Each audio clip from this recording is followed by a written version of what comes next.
अहम ख़बर नाज़रीन के लिए नंगर पार्कर में फिर बीहर रोड के कम में कानूनजर जबल की क्रैश रेती बजरी इस्तेमाल थियण लगी है।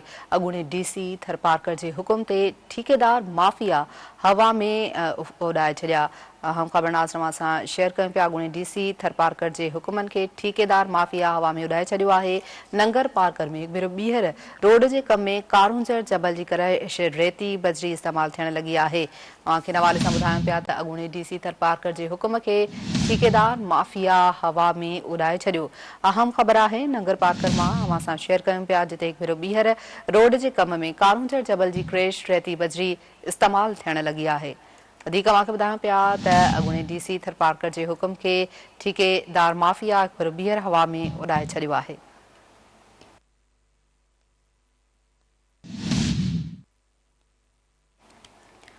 नंगर पार्कर में एक भेरो ॿीहर रोड के कम में कानूनजर जबल की क्रैश रेती बजरी इस्तेमाल थियण लगी है।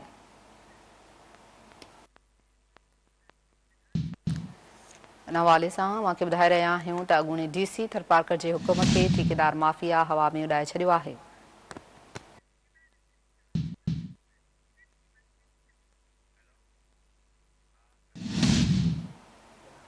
अहम ख़बर के हवाले से अवां खे आगाह कयूं पिया। नगर पार्कर में एक भेरो ॿीहर रोड के कम में कानूनजर जबल की क्रैश रेती बजरी इस्तेमाल थियण लगी है। तफ़सील मालूम कंदासीं नंगर पार्कर मां Sindh TV news reporter Akhtar Samo खां।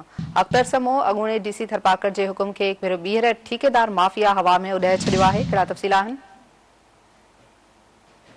आबादी हुजण बावजूद मोर डैम, लखबीरो डैम, कुंभासा डैम तारीखी माग चूड़ियो वेंदड़ रोड के कम हिस्से में उबतड़ जबल कानूनजर जबल की क्रैश रेती बजरी इस्तेमाल कई भी। अॻूणे डीसी थरपारकर के हुकुम के ठेकेदार माफिया हवा में उड़ाए छॾियो। इलाइक़े वासियुनि मुतालबो कयो त नाक़स मटीरियल इस्तेमाल थियण सां डैम ऐं रोड टुटी वेंदा। ॿिए पासे मिन्स एंड माइंस खाते के डिप्टी डायरेक्टर सिद्दीक मंगजे सां राब्तो करण ते ॿुधाए त कानूनजर जी मर्यादा ते पाबंदी आहे, केर बि इस्तेमाल नथो करे सघे। असां अहिड़ो लेटर पुलिस के ॾियूं था, ठेकेदार खिलाफ़ कार्रवाई थींदी। यादि रहे त कुछ ॾींहं पहिरियां मैदनियात जे वज़ीर अॻियां बि मक़ामी ठेकेदार सदराबदी मैदान में लथा हुआ त कानूनजर जी कटाई ऐं मैदनियात वेकिरो कंदासूं। जी वॾी महिरबानी अख्तर समो तफ़सील ॾियण लाइ।